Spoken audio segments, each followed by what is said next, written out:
Hello everyone, knowledge is power channel पर आपका स्वागत है। इस चैनल पर हम आपको neat and IIT JEE chemistry की प्रिपरेशन करवाएंगे। आज के इस वीडियो लेक्चर में हम केनिजारो रिएक्शन के बारे में डिटेल में चर्चा करेंगे। जैसा कि आप देख पा रहे हैं कि यहाँ मैंने लिखा है केनिजारो रिएक्शन। अब इस केनिजारो रिएक्शन के अंदर जो हम पढ़ने वाले हैं कि सबसे पहले तो ऐसे कंपाउंड्स जो केनिजारो रिएक्शन देते हैं या नहीं देते हैं, मतलब जो देंगे या नहीं देंगे, उनको हम आइडेंटिफाई किस तरीके से करें। दूसरा हम पॉइंट ये देखेंगे केनिजारो रिएक्शन में आखिरकार बनते कौन कौन से प्रोडक्ट हैं। अब जो प्रोडक्ट बनेंगे तो वो किस तरीके से बनते हैं, तो उसके लिए हम किसी भी रिएक्शन की मैकेनिज्म की स्टडी करते हैं, वो भी हम यहाँ करेंगे। तो सबसे पहले मैं आपको ये बताना चाहूँगा कि केनिजारो रिएक्शन के लिए एक क्राइटेरिया फुलफिल होना चाहिए। सबसे पहले ऐसे एल्डिहाइड हम लेंगे जिनके पास में अल्फा हाइड्रोजन नहीं हो, नो अल्फा हाइड्रोजन। अब पॉइंट ये है कि अल्फा हाइड्रोजन नहीं होना चाहिए, तो वो aldehyde Cannizzaro reaction easy way में दे देते हैं। तो हम आइडेंटिफाई कैसे करें कि अल्फा हाइड्रोजन है या नहीं है। तो देखिए, मैंने आपके सामने यहाँ एक CHO एल्डिहाइड वाला ग्रुप रखा है। इस CHO के पास में जो कार्बन होता है उस कार्बन को हम अल्फा कार्बन बोलते हैं, और इससे कनेक्टेड जो हाइड्रोजन होता है उसको हम अल्फा हाइड्रोजन बोलते हैं। तो अगर ये भी किसी भी कंपाउंड में, किसी एल्डिहाइड के अंदर अगर ये हाइड्रोजन प्रेजेंट है तो हम कहेंगे कि वो केनिजारो रिएक्शन नहीं देगा। और अगर ये प्रेजेंट नहीं है, नो अल्फा हाइड्रोजन, इसका मतलब वो एल्डिहाइड केनिजारो रिएक्शन देगा। अब मैं देखना ये चाहता हूं कि मेरी ये जो बात है वो आप तक पहुंची या नहीं पहुंची, आपको समझ में आई कि नहीं आई। तो इसके लिए मैं यहाँ एक टेबल बना रहा हूं। यहाँ तो मैंने लिख दिया है कंपाउंड्स, और इस तरफ मैंने लिखा है केनिजारो रिएक्शन। अगर कोई कंपाउंड केनिजारो रिएक्शन देगा तो हम सही का टिक कर देंगे, और अगर कोई कंपाउंड केनिजारो रिएक्शन नहीं देगा तो हम गलत का टिक कर देंगे। फर्स्ट ऑफ ऑल, अगर मैं आपसे बात करूं एसिटाल्डिहाइड की, CH3CHO की, तो आप बताइए कि CHO के रेस्पेक्ट में ये कार्बन अल्फा है और इससे कनेक्टेड 3 अल्फा हाइड्रोजन है, और अल्फा हाइड्रोजन होने नहीं चाहिए। इस वजह से ये कंपाउंड केनिजारो रिएक्शन नहीं देगा।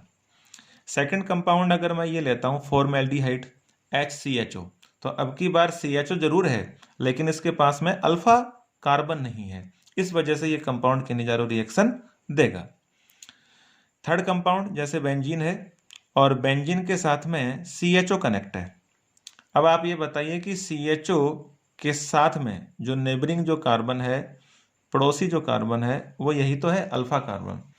अब इस अल्फा कार्बन को ध्यान से देखोगे आप, और बेंजीन के बारे में आप जानते ही हो कि double bond single bond, double bond single bond, double bond single bond, इस तरीके से अल्टरनेट ऑर्डर में ये रहता है। तो यहाँ ये जो सर्कल है इसका मतलब पाई बॉन्ड की इलेक्ट्रॉन जो है वो डीलोकेलाइज है। तो अब आप ये समझिए कि इस कार्बन के पास में यहाँ डबल बॉन्ड है और इस तरफ सिंगल बॉन्ड है, तो जो वैलेंसीज है 4 वो कार्बन से ही बैलेंस हो गई, हाइड्रोजन तो यहाँ है ही नहीं। और हाइड्रोजन एब्सेंट होने की वजह से, अल्फा हाइड्रोजन एब्सेंट होने की वजह से हम ये कहेंगे कि ये केनिजारो रिएक्शन देगा। नेक्स्ट अगर मैं ये कंपाउंड लेता हूँ कि बेंजीन है और बेंजीन के साथ में CH2 एंड CHO है, तो अब की बार आप ये देख पा रहे हैं कि इस CHO के रेस्पेक्ट में ये कार्बन अल्फा है, और इस वजह से 2 अल्फा हाइड्रोजन होने की वजह से ये केनिजारो रिएक्शन नहीं देगा। ठीक है ना। ऐसे ही अगर मैं आपके सामने और एग्जाम्पल रखूं, जैसे मैंने आपके सामने एक एग्जाम्पल ये रखा, Maithil CH3 carbon CH3 and CHO। अब आप ये बताइए कि इस CHO के रेस्पेक्ट में ये कार्बन अल्फा है, और अल्फा कार्बन से तो 3 मैथिल कनेक्टेड है, अल्फा हाइड्रोजन है ही नहीं, तो इस वजह से हम ये कहेंगे कि केनिजारो रिएक्शन देगा। अगर मैं आपके सामने एक दूसरा एग्जाम्पल ये रखूं, ये मैंने एक कंपाउंड तैयार किया, इसको हम फ्यूरेन बोलते हैं, और इस फ्यूरेन के इस कार्बन के ऊपर हमने लगा दिया CHO। तो अब आप देख पा रहे हैं कि CHO के रेस्पेक्ट में ये कार्बन अल्फा है और अल्फा हाइड्रोजन अभी भी नहीं है, तो इस वजह से हम ये कहेंगे ये केनिजारो रिएक्शन देगा। अब इसके अलावा अगर मैं आपसे ये पूछूं कि ये सारे एग्जाम्पल तो आपको क्लियर हो गए, इजी वे में आपको समझ में आ गए, अब मुझे ये देखना है कि आपको मेरी बात कितनी समझ में आई। तो अब मैं आपको कुछ एग्जाम्पल्स दे रहा हूं। देखिए, सबसे पहले मैंने आपके सामने ये लिखा है, जरा मुझे बताना ये कंपाउंड केनिजारो रिएक्शन देगा या नहीं देगा। Cl, carbon, Cl, Cl and CHO। तो अब आपके सभी के माइंड में यही चल रहा है कि यहाँ CHO के रिस्पेक्ट में ये कार्बन अल्फा है, और अल्फा है तो अल्फा हाइड्रोजन तो यहाँ नहीं है, तो ये केनिजारो रिएक्शन देगा। लेकिन रियलिटी ये है, जो एक्सपेरिमेंट से पता चला है, कि ये केनिजारो रिएक्शन नहीं देता है। इसी तरीके से अगर मैं एक एग्जाम्पल और लूँ, phi, C, phi, phi and CHO, यहाँ फाई का मतलब बेंजीन रिंग है। तो अब आप ये बताइए कि CHO के रेस्पेक्ट में ये कार्बन अल्फा है और अल्फा हाइड्रोजन अभी भी नहीं है, तो माइंड में तो ये आता है कि केनिजारो रिएक्शन देगा, लेकिन रियलिटी ये है कि ये नहीं देता है। ऐसे ही एक बेहतरीन एग्जांपल और बताता हूँ, CH3, CH, CH3 and CHO, इसको हम आइसोब्यूटाइल एल्डिहाइड बोल देते हैं। इस CHO के रेस्पेक्ट में ये कार्बन अल्फा है, तो अब आप सभी को अल्फा कार्बन से कनेक्टेड एक अल्फा हाइड्रोजन नजर आ रहा है, तो माइंड में तो ये आता है कि ये केनिजारो रिएक्शन नहीं देगा, या देगा। क्या आता है आपके माइंड में? तो रियलिटी तो ये है कि अल्फा हाइड्रोजन है, इसका मतलब ये इस क्राइटेरिया को फुलफिल नहीं कर रहा है कि नो अल्फा हाइड्रोजन। इसका मतलब ये है कि ये अल्फा हाइड्रोजन होने की वजह से ये कंपाउंड केनिजारो रिएक्शन नहीं देगा, लेकिन रियलिटी ये है कि ये केनिजारो रिएक्शन देता है। अब ये जो मैंने 3 एग्जाम्पल बताए, इन तीनों एग्जाम्पल में हमारी जो सोच है और इनकी जो रियलिटी है, वो दोनों एक दूसरे के अपोजिट हैं। तो आखिर ऐसा कैसे हुआ? तो इस बात को समझने के लिए हमें इस रिएक्शन की मैकेनिज्म को समझना होगा, जो कि अब हम यहां डिस्कस करने जा रहे हैं। यस, अब देखिए, आप मैकेनिज्म को देखिए। सबसे पहले आपको कुछ पॉइंट पता होना चाहिए। फर्स्ट पॉइंट तो ये है कि यहाँ रियल में एल्डिहाइड के 2 मॉलिक्यूल्स काम आते हैं। मैं एक जनरल फॉर्म लिख रहा हूँ, एल्डिहाइड के यहाँ 2 मॉलिक्यूल्स काम आते हैं, और उन 2 मॉलिक्यूल्स की आपस में हम रिएक्शन कॉन्सनट्रेट एल्कली की प्रेजेंस में करवाते हैं। अब ये कॉन्सनट्रेट एल्कली, फॉर एग्जांपल जैसे कॉन्सनट्रेट NaOH है या फिर कॉन्सनट्रेट KOH है, ठीक है ना। इस तरीके से हम कॉन्सनट्रेट NaOH या कॉन्सनट्रेट KOH का यूज करेंगे। अब ये दोनों के दोनों एल्डिहाइड के मॉलिक्यूल सेम भी हो सकते हैं, डिफरेंट भी हो सकते हैं। तो उस बेसिस पे हम यहाँ एक रिएक्शन इसी के अंदर और पढ़ लेंगे, क्लासीफाई कर देंगे। एक तो जैसे नॉर्मल केनिजारो हो गया, या सेल्फ केनिजारो बोल सकते हैं, और एक होता है क्रॉस केनिजारो रिएक्शन। तो अगर एल्डिहाइड के दोनों मॉलिक्यूल सेम हैं तो ओनली उसको केनिजारो या सेल्फ केनिजारो रिएक्शन बोल देंगे, और अगर दोनों एल्डिहाइड के मॉलिक्यूल्स डिफरेंट हैं तो फिर उसके लिए हम वर्ड काम में लेंगे क्रॉस केनिजारो रिएक्शन।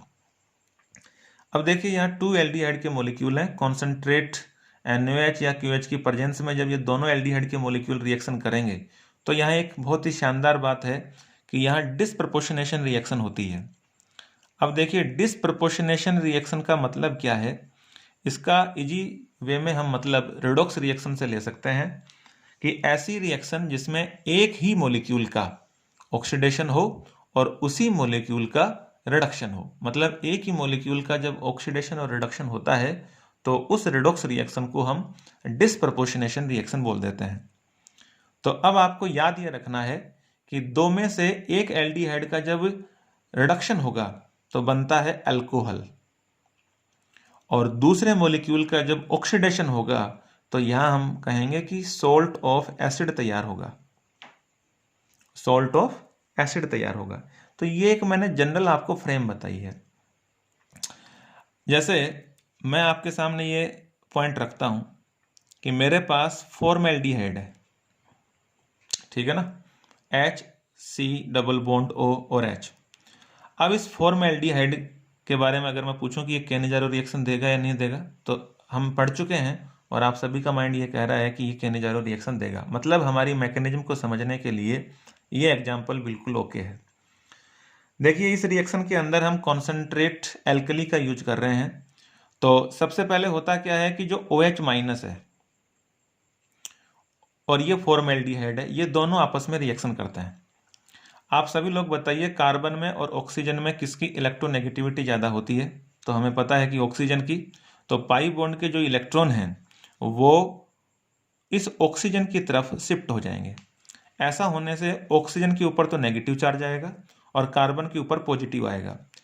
और ये जो OH माइनस है ये एक तरीके से न्यूक्लियोफाइल हो गया, तो नेगेटिव जो है वो पॉजिटिव पे तो अटैक करेगा, नेगेटिव पे तो वहाँ रिपल्सन हो जाएगा। तो OH माइनस यहाँ कार्बन के ऊपर अटैक कर देगा।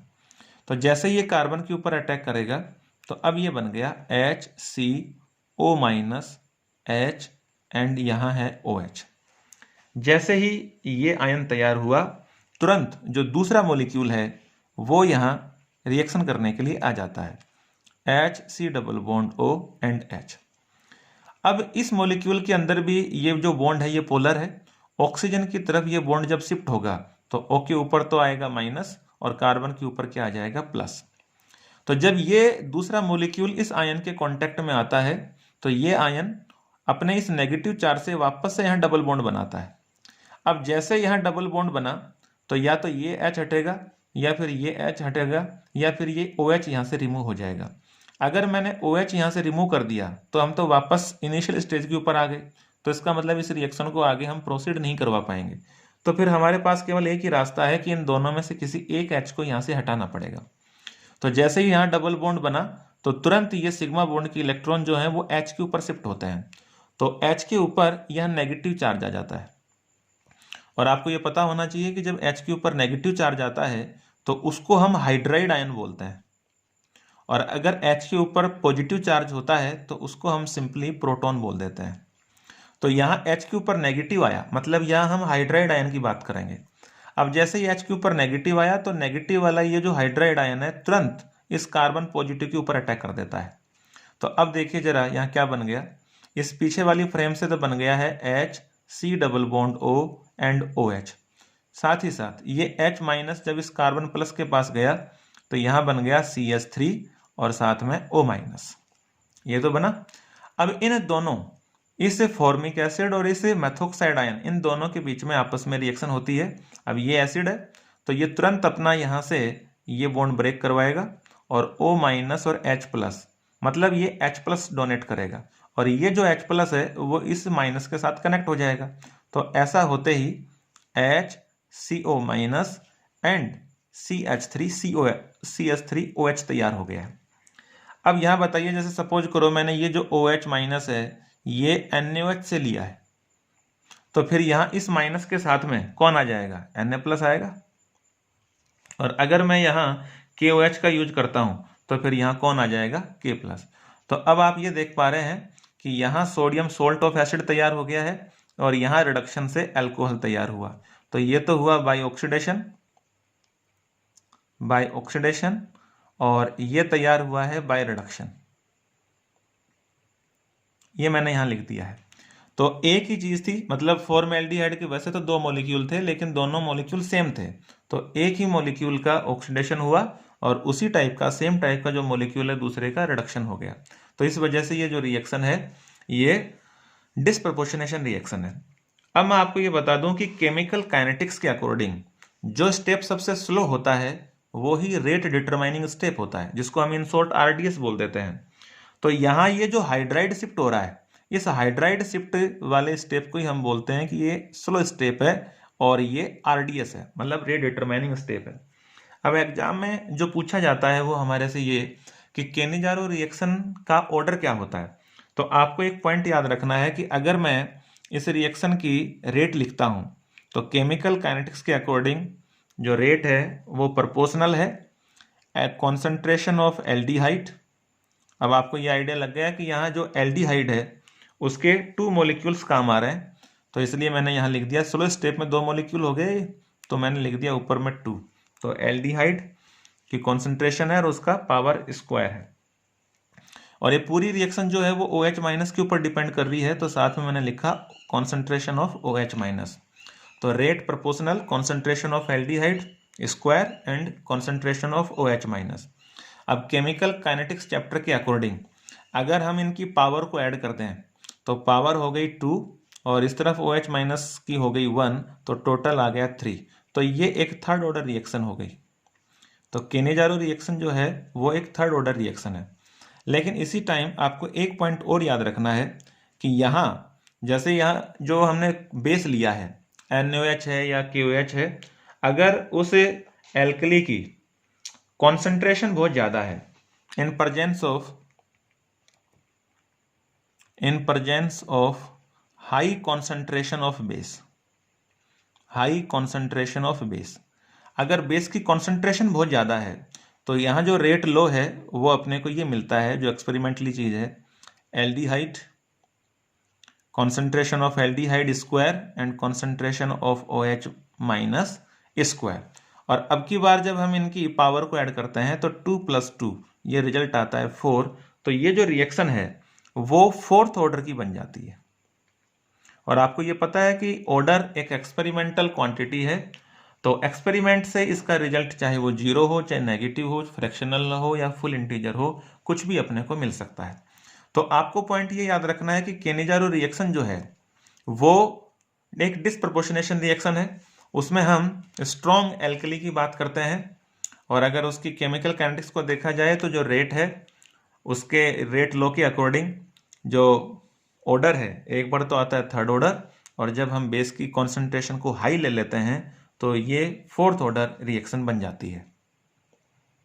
यस, मैकेनिज्म समझने के बाद हम अपने उस मेन पॉइंट के ऊपर आते हैं कि हमने 3 इंपॉर्टेंट एग्जाम्पल बताए। एक तो ये है, सेकंड वाले केस में बेंजीन रिंग लगी थी, और थर्ड वाले केस के अंदर मेथिल, मेथिल CH और CHO था। तो अब आपको याद होगा कि इसके अंदर अल्फा हाइड्रोजन नहीं है, तो कि केनेजारो रिएक्शन देना चाहिए था, लेकिन फिर भी ये नहीं देता है।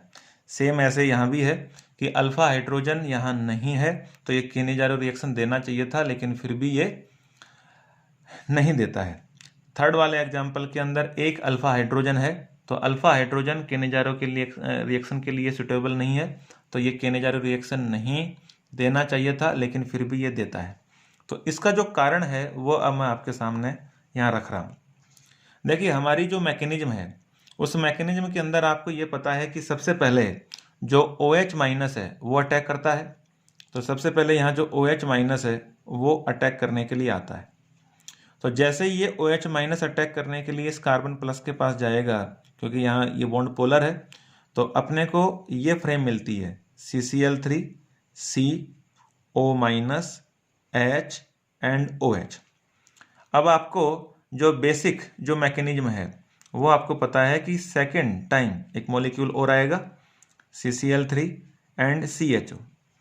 अब यहाँ ये जो स्टेप है, अब इस स्टेप में हमने पहले याद करो हमने हाइड्राइड शिफ्ट करवाया था, लेकिन अब की बार देखिए जैसे ही ये माइनस के इलेक्ट्रॉन यहाँ डबल बॉन्ड तैयार करेंगे, तो अब हमारे पास 3 रास्ते हो गए। या तो ये H यहाँ से निकले, या फिर ये CCl3 यहाँ से निकले, या फिर OH यहाँ से निकले। तो देखिए, अगर OH को हमने यहाँ निकाल दिया तो वापस हम इनिशियल स्टेज पे आ गए, इसका मतलब ये रिएक्शन आगे प्रोसीड नहीं होगी। अब इन दोनों में कंपटीशन है, एक तरफ H है और एक तरफ CCl3 है। तो अब आपको जनरल ऑर्गेनिक केमिस्ट्री का रूल पता है कि Cl 3 है और तीनों Cl का यहाँ माइनस आई इफेक्ट लगेगा। तो माइनस आई इफेक्ट लगने की वजह से इस माइनस के इलेक्ट्रॉन और ये जो सिग्मा बॉन्ड के इलेक्ट्रॉन है इनको अपनी तरफ विड्रॉ करने की कोशिश यहाँ H की बजाय ज़्यादा CCl3 करता है। तो जैसे ही यहाँ माइनस के इलेक्ट्रॉन यहाँ आएंगे, तुरंत यहाँ से CCl3 निकल जाएगा। तो CCl3 माइनस एक गुड लिविंग ग्रुप हो गया, गुड लिविंग ग्रुप है, और इसकी वजह से यहाँ H माइनस नहीं निकल पाता। और जब तक H माइनस यहाँ नहीं निकल पाएगा, हाइड्राइड शिफ्ट नहीं होगा, तब तक हम यहाँ केनेजारो रिएक्शन नहीं करवा सकते। तो होता यह है कि H माइनस के साथ कंपटीशन में इधर तो CCl3 माइनस जो है वो गुड लिविंग ग्रुप के रूप में हट जाता है, और सेकंड इस एग्जांपल में आप देख पा रहे हैं कि जो बेंजीन रिंग है वो बेंजीन रिंग भी अपनी तरफ जब इलेक्ट्रॉन डेंसिटी को खींचेंगी तो ये जो C53 माइनस है ये भी एक गुड लिविंग ग्रुप बन जाएगा, और यहाँ हाइड्राइड ट्रांसफर नहीं हो पाएगा, और जिसकी वजह से ये कंपाउंड दोनों के दोनों केनेजारो रिएक्शन नहीं दे पाएंगे। आई होप सभी को ये दोनों एग्जाम्पल समझ में आ गए, उनका रीजन भी समझ में आ गया।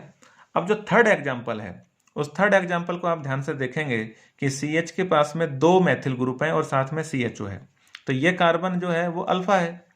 तो इसके बारे में एक्सपेरिमेंटली एक बात बताई जाती है कि ये दोनों के दोनों जो मैथिल ग्रुप हैं ये काफी बल्की ग्रुप हैं, ये दोनों के दोनों काफी बल्की ग्रुप हैं। तो इन बल्की ग्रुप्स के बीच में ये जो हाइड्रोजन है ये स्टेरिक इफेक्ट होने की वजह से हाइड्रोजन यहां अरेस्ट हो जाता है। तो मैं यहां लिख देता हूं alpha hydrogen atom is arrested by the steric effect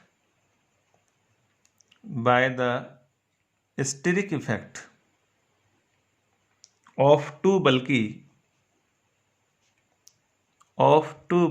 methyl groups। तो पॉइंट यह है कि दो बड़े बड़े मैथिल ग्रुप हैं और इन बड़े बड़े मैथिल ग्रुप के बीच में यहां हाइड्रोजन जो है वो अरेस्ट हो जाता है, यहां ट्रैप हो गया, फंस गया, और इस वजह से ये फिर ये हाइड्राइड ट्रांसफर नहीं कर पाता है। और हाइड्राइड ट्रांसफर जब तक नहीं होगा तब तक केनिजारो रिएक्शन जो है वो नहीं होती है। तो यहां अल्फा हाइड्रोजन है, तो अल्फा हाइड्रोजन होने के बाद भी ये केनिजारो रिएक्शन दे देता है। बात समझ में आ गई? इसका मतलब ये है, इसका मतलब ये है कि ये जो हाइड्रोजन है वो दो बड़े बल्की ग्रुप के बीच में फंस गया। तो इसका मतलब इसका होना या नहीं होना इसका कोई इफेक्ट नहीं पड़ेगा और इसका रोल खत्म हो जाएगा। इस वजह से हम ये कहेंगे कि ये जो कंपाउंड है ये केनिजारो रिएक्शन दे देता है। नेक्स्ट पॉइंट आपको ये याद रखना है कि अगर मान लो दो डिफरेंट टाइप के एल्डिहाइड हैं तो उसको हम क्रॉस केनिजारो रिएक्शन बोलते हैं। तो अब हम क्रॉस केनिजारो रिएक्शन के बारे में बात करेंगे। क्रॉस केनिजारो रिएक्शन, अब क्रॉस केनिजारो रिएक्शन में आपके सामने मैंने ये एग्जांपल रखा, एक तो है बेंजल्डिहाइड बेंजीन एंड CHO और दूसरा है फॉर्मेल्डिहाइड HCHO। आपको ये पॉइंट याद रखना है कि अगर दो डिफरेंट टाइप के एल्डिहाइड हैं तो वहां जो केनिजारो रिएक्शन होती है उसको हम क्रॉस केनिजारो रिएक्शन बोलते हैं। लेकिन एक खास बात, अगर उन दोनों डिफरेंट एल्डिहाइड में से अगर एक फॉर्मेल्डिहाइड है तो इसका आप ऑलवेज ऑक्सीडेशन करवाएंगे, इसका आप ऑलवेज ऑक्सीडेशन करवाएंगे। तो अब आप ये समझ गए कि अगर दो एल्डिहाइड में से एक फॉर्मेल्डिहाइड है तो हाई रिएक्टिविटी होने के कारण ऑलवेज हम फॉर्मेल्डिहाइड का ही ऑक्सीडेशन करवाएंगे। तो अब जरा बताइए कि इन दोनों से क्या बन जाएगा। तो बड़े ही सिंपल वे में हम बोल सकते हैं कि फॉर्मेल्डिहाइड का जब ऑक्सीडेशन होगा, जैसे मान लो कि यहां मैंने जो बेस है वो लिया है 50% NaOH, 50% NaOH लिया, तो फॉर्मेल्डिहाइड का जब आप ऑक्सीडेशन करवाएंगे तो इसका सोल्ट तैयार हो जाएगा HCO Na+। अब डायरेक्ट हम शॉर्टकट ले रहे हैं जो कि हमने डिटेल में पढ़ा है। और जो दूसरा एल्डिहाइड है इसका हो जाएगा रिडक्शन। तो रिडक्शन का मतलब होता है हाइड्रोजन का ऐड होना। तो एक हाइड्रोजन कार्बन से ऐड कर दो और एक हाइड्रोजन O से ऐड कर दो, तो यहां बन जाएगा अल्कोहल। तो बेंजीन और बेंजीन के साथ में है CH2OH। तो इस तरीके से ये हमने एक एग्जाम्पल लिया जो कि क्रॉस केनिजारो रिएक्शन का है। अब आपके माइंड में ये आ रहा होगा कि अगर इस फॉर्मेल्डिहाइड की बजाय और कोई दूसरे टाइप का एल्डिहाइड हो तो फिर किसका ऑक्सीडेशन और किसका रिडक्शन होगा, तो वो भी मैं आपको बता देता हूं। अगर सपोज करो एक तो मेरे पास है बेंजल्डिहाइड और दूसरा ये है CH3 एंड CHO। तो अब आपको ये आइडिया लग गया, ये एग्जाम्पल हमने पहले लिया है, ये कार्बन अल्फा है तो यहाँ अल्फा हाइड्रोजन नहीं है तो इस वजह से ये केनिजारो रिएक्शन देता है। अब की बार यहाँ फॉर्मेल्डिहाइड नहीं है तो हम कैसे पहचाने किसका ऑक्सीडेशन होगा किसका रिडक्शन होगा, और वो भी मैंने यहाँ लिख दिया कॉन्सेंट्रेट NaOH। तो देखिए बात यह है कि यहाँ जब फॉर्मेल्डिहाइड नहीं है तो आपको आइडेंटिफाई करने की जरूरत ही नहीं है क्योंकि दोनों ही मॉलिक्यूल का ऑक्सीडेशन भी होगा और दोनों ही मॉलिक्यूल का रिडक्शन भी होगा। कहने का मतलब यह है कि इस मॉलिक्यूल का आप ऑक्सीडेशन भी करवाइए और इसी मॉलिक्यूल का आप रिडक्शन भी करवाइए। तो एक तो मैंने ये बना दिया सोल्ट ऑफ एसिड और एक बार इसके साथ में मैंने रिडक्शन से बनाया बेंजीन CH2OH। अब ये जो मॉलिक्यूल है इसका भी आपको ऑक्सीडेशन भी करवाना है और रिडक्शन भी करवाना है। तो ये हो गया CH3 whole 3 C and CO- Na+, और एक बार मैंने इसका रिडक्शन करवाया तो CH3 एंड CH2OH। ये पॉइंट आपको याद रखना है, ठीक है ना। अब आपको ये क्लियर हो गया होगा कि अगर क्रॉस केनिजारो रिएक्शन की हम बात कर रहे हैं और दोनों के दोनों मॉलिक्यूल जो हैं वो डिफरेंट हैं, तो उनमें से एक है फॉर्मेल्डिहाइड, तो उसका ऑलवेज आपको ऑक्सीडेशन करवाना है। और अगर फॉर्मेल्डिहाइड के अलावा दो अलग अलग टाइप के एल्डिहाइड हैं तो आप दोनों का ही तो ऑक्सीडेशन करवाएंगे और दोनों का ही रिडक्शन करवाएंगे। इसी के साथ अगर हमारे माइंड में एक पॉइंट और आए कि अगर एक ही बेंजीन रिंग के ऊपर दोनों के दोनों CHO ग्रुप प्रेजेंट हैं तो फिर उस टाइम हम क्या करेंगे, तो उस टाइम जो रिएक्शन होती है उसको हम बोलते हैं इंट्रामोलिक्यूलर केनिजारो रिएक्शन। ये देखिए ये रिएक्शन क्या होती है, इंट्रामोलिक्यूलर केनिजारो रिएक्शन। अभी तक ये जितने भी हमने रिएक्शन पढ़ी हैं इन सभी के अंदर दो दो अलग अलग टाइप के एल्डिहाइड हैं या सेम टाइप के एल्डिहाइड हैं। तो दो मॉलिक्यूल के बीच में जब रिएक्शन हो रही है तो जितनी भी अभी तक पढ़ी हैं वो सब इंटरमोलिक्यूलर केनिजारो रिएक्शन के एग्जाम्पल थे। लेकिन अगर एक ही मॉलिक्यूल में दोनों के दोनों CHO ग्रुप प्रेजेंट हो और फिर उनमें से एक का ऑक्सीडेशन और एक का रिडक्शन हो तो उसको हम इंट्रामोलिक्यूलर केनिजारो रिएक्शन बोल देते हैं। फॉर एग्जाम्पल जैसे बेंजीन है और इस बेंजीन के ऊपर यहाँ लगा हुआ है CHO और यहाँ लगा हुआ है CHO, और फिर मैं आपके सामने ये लिखता हूँ कॉन्सनट्रेट NaOH एंड साथ में H+। तो अब आप ये पहचान गए कि ये एक केनिजारो रिएक्शन है। तो देखिए अब की बार दोनों के दोनों एल्डिहाइड वाले जो ग्रुप हैं वो एक ही बेंजीन रिंग के ऊपर कनेक्ट हैं, तो इनमें से एक का होगा ऑक्सीडेशन और एक का होगा रिडक्शन। तो एक ही मॉलिक्यूल में जब सारा काम होता है तो उसको हम इंट्रामोलिक्यूलर बोल देते हैं। जरा आप देखिए ऊपर वाले का आप ऑक्सीडेशन करवाइए तो ये हो जाएगा CO- और साथ में NaOH है तो Na+। लेकिन मैंने यहाँ नीचे क्या लिखा है, H+ भी तो लिखा है ना, तो H+ लिखा है तो फिर H+ यहाँ आ जाएगा।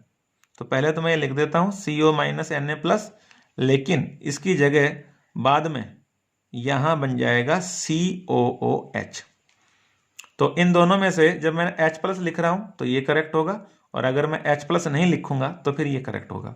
और नीचे जो है जब मैं इसका रिडक्शन करवाऊंगा तो फाइनली क्या बन जाएगा, CH2OH। ठीक है ना, ये डिफरेंस आ गया। अगर ओनली कॉन्सेंट्रेट NaOH है तो आप इसको छोड़ दीजिए और CO- Na+ को ध्यान में रखिए, और अगर साथ में H+ भी है तो इसका मतलब Na+ हटाना है और उसकी जगह क्या लगाना है, H लगाना है। तो फिर इस टाइम ये करेक्ट जाएगा, ठीक है ना, जब H+ है तो। ऐसे ही अगर मैं एक दूसरा एग्जाम्पल और ले, मेरे पास है बेंजीन रिंग और बेंजीन रिंग के साथ में है C+O एंड यहाँ है CHO, और अब की बार मैंने यहाँ लिखा है कॉन्सेंट्रेट NaOH एंड साथ में H+। तो अब आपको ये आइडिया लग गया कि जब H+ होता है तो फाइनली एसिड तैयार होता है। अब देखिए CO, ये जो ग्रुप है इस CO ग्रुप का तो ऑक्सीडेशन हो नहीं पाएगा, ठीक है ना, लेकिन ये जो CHO है इसका ऑक्सीडेशन इजीली हो जाएगा क्योंकि ये तो बीच में फंस गया ना, तो इसका तो केवल रिडक्शन ही पॉसिबल है। तो बीच में फंस गया तो केवल रिडक्शन पॉसिबल है, तो यहाँ इसका रिडक्शन हमने करवाया तो CHOH, और ये साइड में है तो तुरंत इसका ऑक्सीडेशन हो जाएगा, तो इससे फाइनली बन जाएगा COH। क्योंकि यहाँ नीचे H+ है तो H लगा दिया, अगर ये नहीं होता तो CO- Na+ कर देता। ये हमने एक दूसरा एग्जाम्पल लिया है। तो आप ये देख पा रहे हैं कि हमने यहाँ काफ़ी इम्पोर्टेंट एग्जाम्पल लिए जो कि डायरेक्ट नीट और IIT JEE की कंपटीशन एग्जाम्स में ये आते रहते हैं। तो जितनी बातें मैंने बताई उन सभी को आपने नोट भी किया है, और अगर आपको हमारी ये सारी बातें पसंद आई हैं तो आप हमारे इस चैनल को सब्सक्राइब ज़रूर कीजिएगा। Thank you very much.